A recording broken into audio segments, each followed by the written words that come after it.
And hopefully, well, our weather outlook here today, I guess if we summarize it in a couple words, it's a fairly active weather pattern that we're looking at over the next several days with more precip, and of course for areas that are really have been lacking in moisture, it should help a little bit. But for the next week, we should see in many cases above normal precipitation totals here, especially as we move into late tomorrow and into Thursday.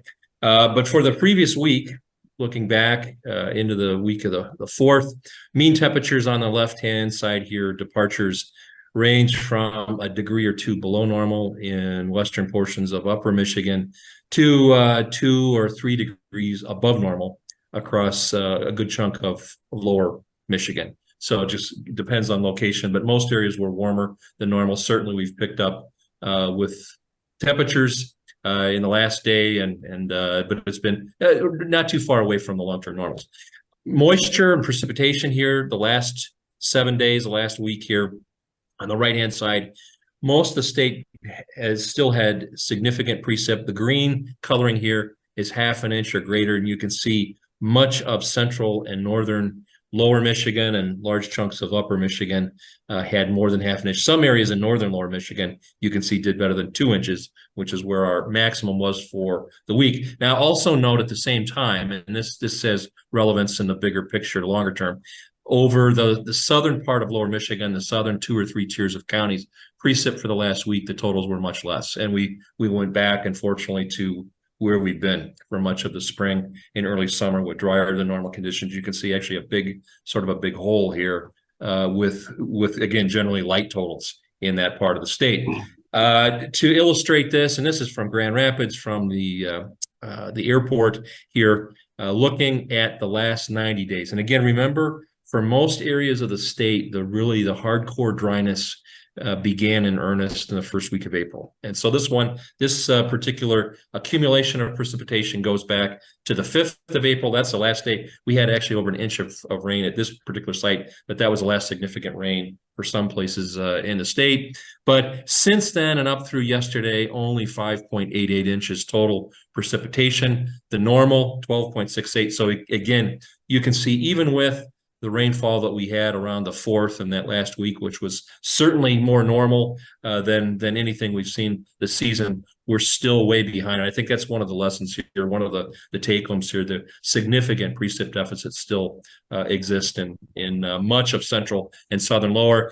At the same time, and just as importantly here at the bottom, I took the summed reference potential of evapotranspiration. This is from Standale Walker, using that particular number, but you can see over 14 inches of potential atmospheric demand. So not only we were almost 7 inches below normal, we had a high value of potential evapotranspiration. The atmospheric demand was high. So again, it really, I think, illustrates the challenge that we've had with water here this season, and still do, even though, as you can see here, the green is the observed total here. You can see we've certainly the precip we've had has been much needed and helped, but in the big picture, we still have long-term deficits. That's what the next last one here I'm going to show. On the left-hand side here, these are 90-day precipitation departures from normal, and start to illustrate some of the geography that's involved here, the pattern. And for that 90-day period, you can see that we have everything from surplus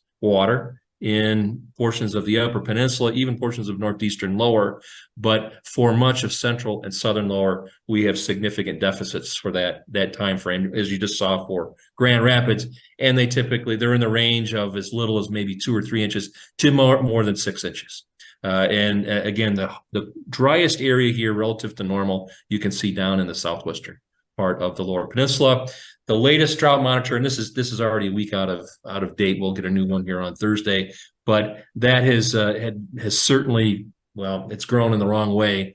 But we now have 85% of the state labeled as abnormally dry, over 50% in at least D1 moderate drought, and 7%, that's the sort of the medium to darker brown color here. You can see a couple patches across west central and southwestern lower. That's actually D2 or severe drought. And again, we haven't seen that for a while until recently, but that unfortunately that percentage and the magnitude has been increasing certainly in the last several weeks, and probably will also, we may get a little bit of help tomorrow, but that won't be reflected in the new drought monitor. Only goes through today, or conditions today, the one we get on Thursday. So it's a little bit behind the fact, but still a lot more of the Midwest and the Great Lakes region in drought and dryness than we would like to see at this time of the year. Degree day accumulations range from a little over 800 in the far northern part of the state to more than 1,200 down in the far south.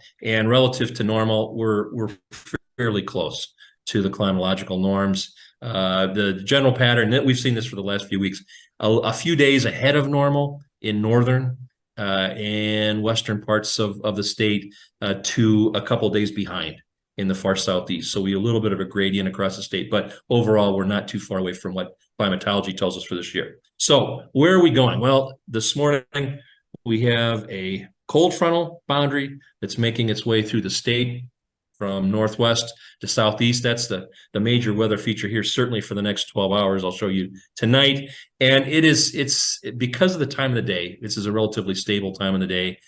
We've got some scattered showers. This is a recent radar pick down here. They were actually much more, there were a lot more of them to look at here late last night, and they were in Wisconsin and up in upper Michigan. But as they will make their way to the south and east, they will probably be in the process of weakening or dissipating. But you might see, and again, this is true here, you can see areas southwest or south of and southeast of Grand Rapids. We might see a few sprinkles or a little bit of a shower, but not much expected with this. Everything that we're looking towards would be redeveloping here later in the day. By tonight at 8 p.m., you can see that front makes it down to the southeast corner. The green there still indicating scattered showers and thunderstorms. So we will see at least the possibility for rainfall, especially across the southeastern lower here later this afternoon and this evening, but scattered is the operative word. It will not be widespread.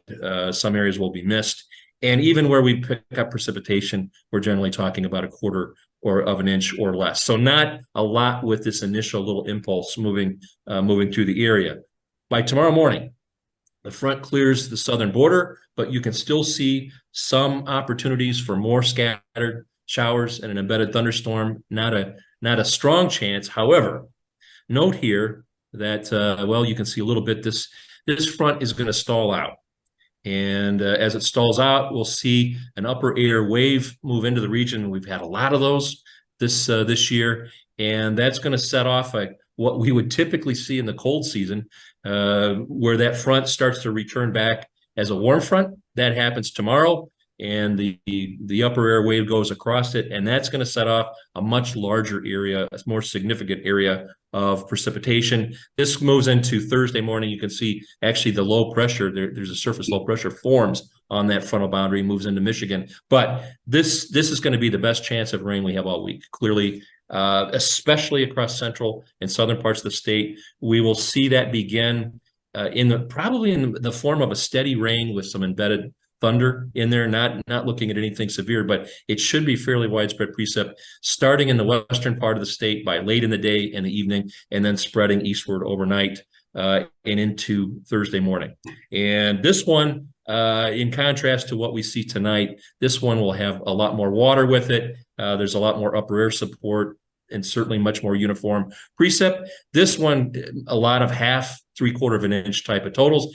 I would also say it's possible, given a lot of water vapor, a lot of Gulf of Mexico moisture here is actually available for the system. We could see some 1 to 2 inch rainfall totals, especially across the southern third of lower. And of course, that's some of the area that has been driest and could probably use the water. So that again would be especially overnight tomorrow into Thursday morning. There will be lingering showers possible on Thursday. And actually, this weather system itself, that overall is not going to go anywhere quickly. We will see a continuing lingering chance on a daily basis on both Friday and probably Saturday as well for more scattered showers and thunderstorms. Not widespread rainfall, but certainly at least a 30, maybe a 40% chance of rain, again, with a shower thunderstorm.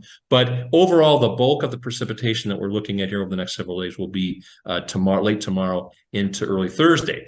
And so for the totals here, you can see fairly aggressive the Hydromet Prediction Center, the National Weather Service here, except in the northern parts of the state will be where we see the lightest precip, you can see less than 1/4 of an inch in upper Michigan, but the blues here, at least a 1/2 inch, in some cases more than an inch is expected, well over an inch in the far south. Again, that's a little aggressive, but the vast majority of that is expected to fall Wednesday night and Thursday morning. But the next best chance after that, I mentioned daily basis, probably Saturday. Another little wave moves along, and then another weather system next week we would also be looking at. So this pattern is going to be with us for at least a week. So let's look at that then beyond what happens in the medium range. And there's some news there. There's still a fairly amplified upper air jet stream flow in the lower left. This is for the 16th through the 20th, the 6 to 10 day outlook. And this is where we'll be a lot of next week with that troughing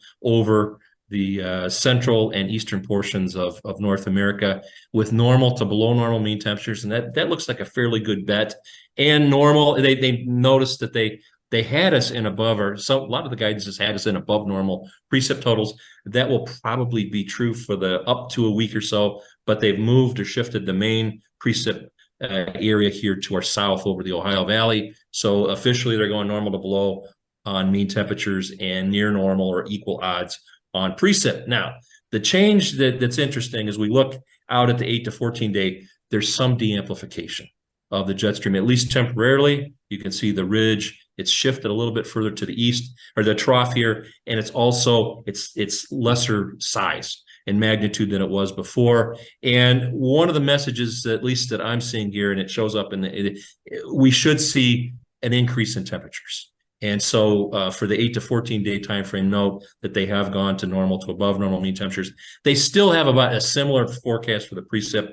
I'm not so sure about that. If I would have done that, I probably would have even been leaning a little bit towards the drier than normal, maybe near normal. But with this change in upper air pattern, I don't see how we're going to get above normal precipitation totals. We'll see. But it's right now, it looks like this might be transient. It may be a progressive type pattern and we'll move to something else. That's the guess right now as we move in late into that third week of the month. And so summarizing here, again, unsettled, I think, is the best description, with frequent chances for precip over the next several days. Cooler tomorrow. I didn't talk about temperatures too much.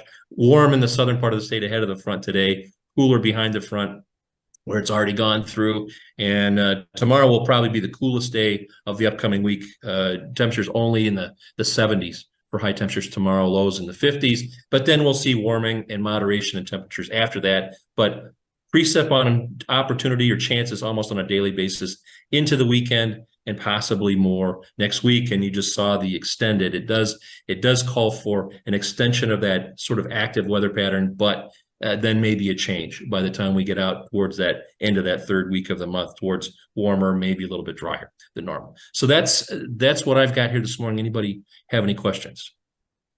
Yeah, I got a question, Jeff. I hear in the weather forecast from the radio about the some condition of the upper atmosphere that is cooling down, that is going to have an impact on our weather. So what is this impact that could happen?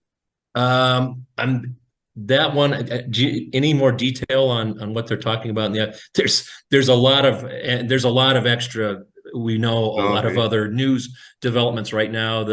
The crazy flooding in the Northeast. We've got the heat continuing in the South. And I would say though, with that is linked with the upper air pattern that is linked with our drought. Okay. The jet stream flow this year has been unusually high amplitude. And again, depending on which one of these features you're under, you see these persistent patterns, and ours was dry for a long time. It's also linked with the recent flooding in the Northeast, and it's certainly linked with the heat across the South. But there's been a lot of weather, unfortunately, for not good reasons, has made the news here recently. But let me know if it's a particular story. Yeah, they didn't give any details. They say that there's gonna be an impact on the weather because there is a cooling down of the upper atmosphere layers.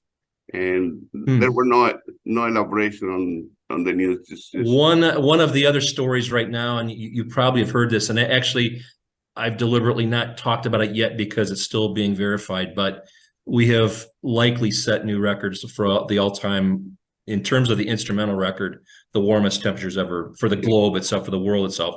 It is probably linked with what you're talking about, but the reason for the global temperatures being so high, there's several, but the oceans are at an all-time warm state right now. We have an El Nino, which is rapidly developed in the Pacific, and that large areas of the Pacific are warmer than normal. That's sort of the signature with heat content with that. All those things are related, but it means that we're going to probably see more records set. Again, it'll have to be verified, but anytime we set a new record like that, we probably, it's something we all at least need to know about. But it's the warmest it's ever been observed in history. And not just, it just happened a couple times, but that will be verified here over the next couple of weeks. Does it mean that we are going to have more snow during the winter time? Well, it's difficult to say at this point, but with these long-term patterns, but it is certainly a concern and something, again, we all need to remember that things are changing in the background, and just another piece of, in this case, a very striking piece of evidence that the world is warming up. Thank you. Jeff, this is John. I heard a comment about that statistic that you just shared with us, and the comment was, be aware that those global trends are linked to basically mid-1970s to the present satellite technology, and doesn't represent all the previous known history of data that is more local. Some of that is true. However, this has happened with more than one set of data, including those that did not have satellites. And so I think that's more important. Yes, the technology does change, and that complicates but this trend is showing up in more than one record, and with different technology. And that certainly increases the confidence that there's something real there. But what you're saying is a true, and it is a challenge. And even some of these are corrected or modified to try and minimize that. But even in the trends that do not have satellite technology, you can still see the same thing happening. Okay, thank you. Mm-hmm.